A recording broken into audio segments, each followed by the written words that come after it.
This is one module in a 21-part series that the Your Group has developed to provide guidance on key elements of a cloud business model, and I would encourage you to spend time going through the rest of the series. In this module, we'll take a look at some concrete examples of how you might compensate a cloud salesperson. Commission structure should reflect the value of a revenue stream to the vendor, and there are three definitions based on how revenues are collected. The foundation for most compensation plans is monthly recurring revenues, or MRR, and there are many SaaS companies that will only look at MRR as the basis for commissions. While this is an important metric used to measure a company's growth, salespeople do not get excited by a commission based on X number of users at Y dollars per month, so a model should be developed that generates the commission up front. The annual contract value can be used for annual subscriptions, paying the salesperson one rate for the first year and lower rates for renewals. The total contract value can be used when a client pays for multiple years up front. For some companies, it is worthwhile offering customers a discount for a 3-year contract paid with the contract signing. By generating the cash up front, the cash flow resembles an on-premise model more than a subscription model, but the discount has to be measured against the cost of capital.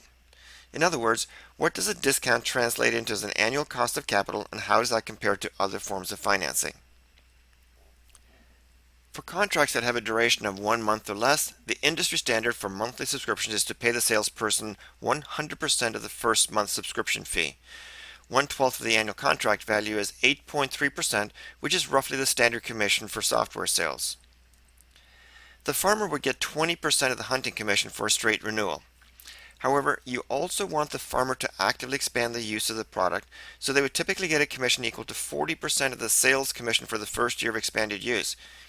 In other words, more users from the same company, and this would go back to 20% for renewals after the first year. I'll go through a numerical example on the next slide.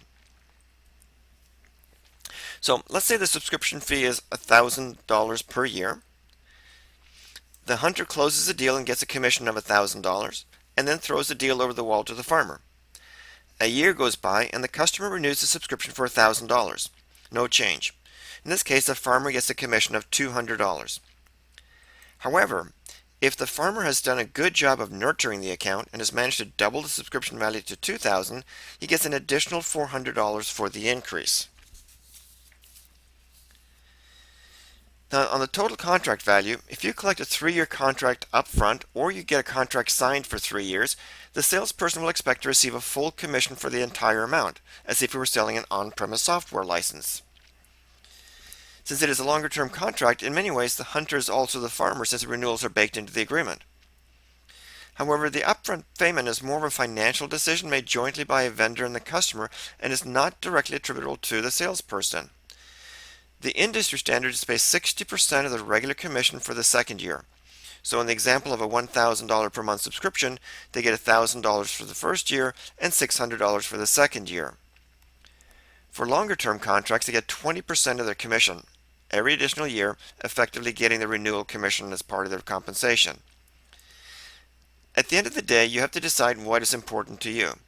If you really want to get longer-term contracts, then you might want to pay a bigger percentage, maybe even the full commission for the extended term. When contracts and billing are month to month, it can be tempting to stagger the commission payment, so that the salesperson gets 50% of the commission at the start of the subscription and the remainder at the end of the first year. This is done for a couple of reasons.